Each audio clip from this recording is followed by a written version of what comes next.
Hello student, इस video के अंदर हम क्लास 10 मैथ्स का चैप्टर नंबर 4 क्वाड्रेटिक इक्वेशन उसका एक्सरसाइज 4.2 का क्वेश्चन नंबर 6 करेंगे। मैं आपको टेक्स्ट बुक से क्वेश्चन बता रहा हूँ, ध्यान से देखो। पहले हम क्वेश्चन को समझ लेते हैं। ओके, क्वेश्चन को समझ लेते हैं। देखो क्या लिखा हुआ है।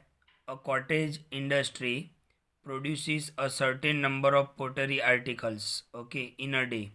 एक कॉटेज इंडस्ट्री है जिसके अंदर एक दिन के अंदर कुछ आर्टिकल्स बनाए जाते हैं या कुछ चीज़ें बनाई जाती है, पोटरी आर्टिकल्स बनाए जाते हैं। It was observe on a particular day, और ऑब्जर्वेशन किया गया है कि एक दिन के अंदर cost of production of each article, देखो कि कॉस्ट यानी जो मतलब कितना खर्चा आएगा, वो cost of production of each article, के हर एक आर्टिकल की जो कॉस्ट है रुपीज़ के अंदर, was 3 more than twice the number of articles produce on that day. Okay, फिर हम स्टेटमेंट को समझते हैं। ओके, पहले आप यहाँ पर इतना समझो कि ऑब्जर्वेशन किया गया है ऑन अ पर्टिकुलर डे, कोई एक दिन का ऑब्जर्वेशन किया गया है, और ऑब्जर्वेशन में क्या निकला है कि cost of the production of each article, हर एक आर्टिकल की जो कॉस्ट है वो वॉज कितनी थी, 3 more than twice, 3 more than twice. Okay, इसको हम समझेंगे। The number of articles produce on the day, तो दो चीज़ें यहाँ पर, एक तो नंबर ऑफ आर्टिकल और दूसरा कॉस्ट। ओके, फिर हम क्वेश्चन पे आएंगे वापस। If the total cost production on that day was 90 rupees, अच्छा उस दिन की जो टोटल कॉस्ट प्रोडक्शन यानी कीमत कितनी थी, 90 रुपीज़ थी। तो find the number of article, एक तो नंबर ऑफ आर्टिकल आपको फाइंड करने हैं और दूसरा कॉस्ट ऑफ ईच आर्टिकल। तो यहाँ पर आपको दो चीज़ें फाइंड करनी है। देखो वर्ड प्रॉब्लम में हम सबसे पहले लास्ट वाली स्टेटमेंट पे चलते हैं। आपको क्या फाइंड करना है, नंबर ऑफ आर्टिकल्स, और दूसरा क्या फाइंड करना है, कॉस्ट ऑफ ईच आर्टिकल। तो यहाँ से हम सम स्टार्ट करते हैं। ओके, तो ध्यान से देखो, यहाँ पर हम क्या लिखेंगे, suppose number of article is x. Okay, कि कितने आर्टिकल बनाए जाते हैं on a particular day, x article बनाए जाते हैं, और कॉस्ट ऑफ ईच आर्टिकल, तो ध्यान से समझना है। अब कॉस्ट ऑफ ईच आर्टिकल क्या होगा, तो आपको क्वेश्चन पे वापस आना पड़ेगा। ध्यान से देखो, देखो नंबर ऑफ आर्टिकल्स को हमने क्या ले लिया है, एक्स। नंबर ऑफ आर्टिकल को हमने क्या ले लिया है, एक्स। तो हम कॉस्ट का पढ़ते हैं। देखो cost of each article was का मतलब क्या होगा, इज इक्वल टू, ओके ध्यान से देखना, 3 मोर, 3 मोर यानी +3, 3 मोर का मतलब क्या होता है, +3। अच्छा, twice the number of article, number of article को तो हमने क्या ले लिया है, एक्स, तो ट्वाइस ऑफ एक्स हो जाएगा 2x। ओके, और 3 मोर यानी कितना हो जाएगा, +3। तो हम क्या फाइंड कर रहे हैं, कॉस्ट ऑफ आर्टिकल। ध्यान से देखो, यहाँ पर मैं स्टेटमेंट लिख रहा हूँ। ओके, स्टेटमेंट यहाँ पे लिख रहा हूँ मैं। स्टेटमेंट कुछ आपको इस तरीके से दिया है, cost of each article was 3 more than twice the number of article. Okay, देखो नंबर ऑफ आर्टिकल को तो हमने क्या एज्यूम किया है, एक्स। आपने देखा number of article is equal to x. अब हमें क्या फाइंड करना है, cost of each article.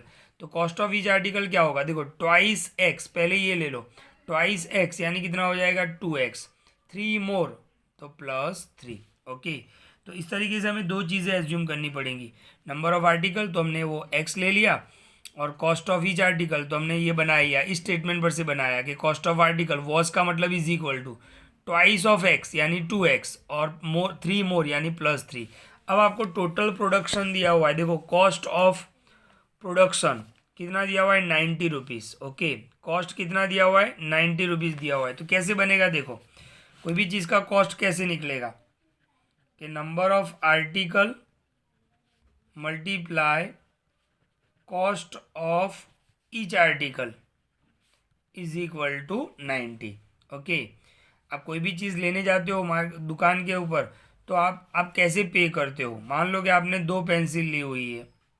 Okay, 2 pencil ली हुई है और हर एक का कॉस्ट कितना है, 5 रुपीज़। तो 2 पेंसिल का कितना हुआ, 10 रुपीज़ हुआ।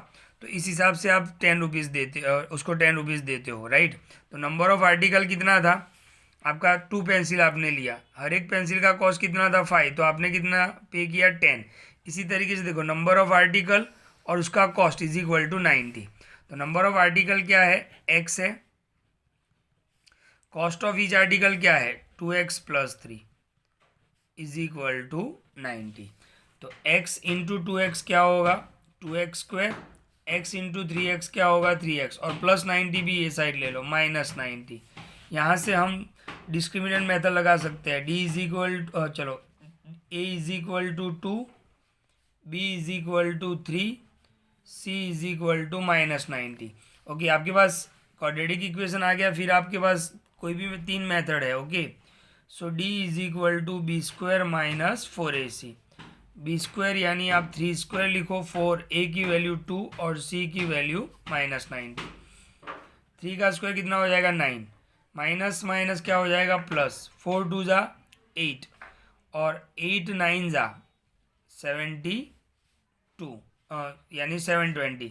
तो कितना हो गया 729 हो गया। तो डी का ही आपको वैल्यू मिल गया। अब डी का वैल्यू पॉजिटिव है, यानी आपको रूट कैसे मिलेंगे, रियल एंड डिस्टिंक्ट, राइट, ऐसा पूरा लिख देना। तो रूट कैसे फाइंड करेंगे, x is equal to minus B plus और minus root D upon 2a। तो क्या होगा देखो, माइनस b की वैल्यू क्या होगी, b की वैल्यू कितनी है तो 3, तो -3 प्लस और माइनस रूट डी यानी 729 2a, a की वैल्यू कितनी है तो देख लो a की वैल्यू कितनी है 2, तो यहाँ पर हमने 2 लिख दिया। तो ये -3 प्लस और माइनस, तो 729 ये किसका रूट है तो 27 का रूट है, राइट। 27 का स्क्वायर कितना होगा, 27 का स्क्वायर 729 होता है। तो यहाँ पे कितना आएगा 27, 2 2 का कितना हो जाएगा 4। ओके, माइनस, अब आप ध्यान से देखो, यहाँ से हम क्या करेंगे, एक अल्फ़ा बनाएंगे एक बीटा बनाएंगे। तो -3 पहले प्लस 27 अपॉन 4, यहाँ पे क्या होगा -3, फिर आप माइनस लोगे -27 अपॉन 4, 27 -3 24 अपॉन 4, 4 6 जा, यहाँ पे क्या होगा -30 होगा, -30 अपॉन 4। अच्छा, आर्टिकल की वैल्यू नेगेटिव नहीं हो सकती है, यानी ये क्या हो गया इम्पॉसिबल हो गया, ये क्या हो गया इम्पॉसिबल। ओके, तो अल्फ़ा इज इक्वल टू कितना आया 6 आया, यानी x की वैल्यू कितनी आई 6 आई। ओके, तो नंबर ऑफ आर्टिकल हमने क्या लिया था x, तो x की वैल्यू 6, तो कितने आर्टिकल बनेंगे 6 आर्टिकल।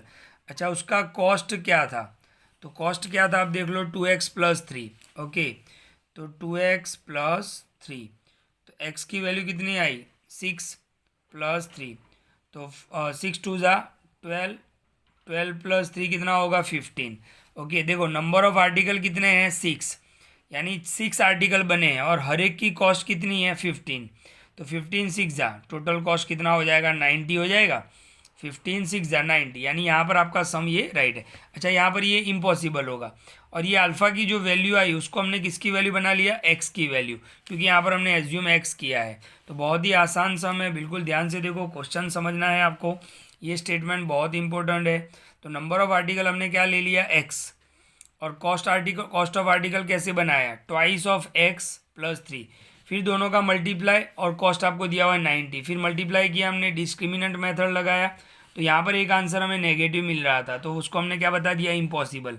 अल्फ़ा की वैल्यू 6 आई, तो अल्फ़ा की वैल्यू को हमने क्या मान लिया x, तो नंबर ऑफ आर्टिकल कितने हो गए 6 हो गए, कॉस्ट में हमने वैल्यू x का वैल्यू सब्स्टिट्यूट किया तो 15 आ गया, और 15 6 जा करो तो 90, यानी टोटल आंसर भी आपको मिल जाएगा।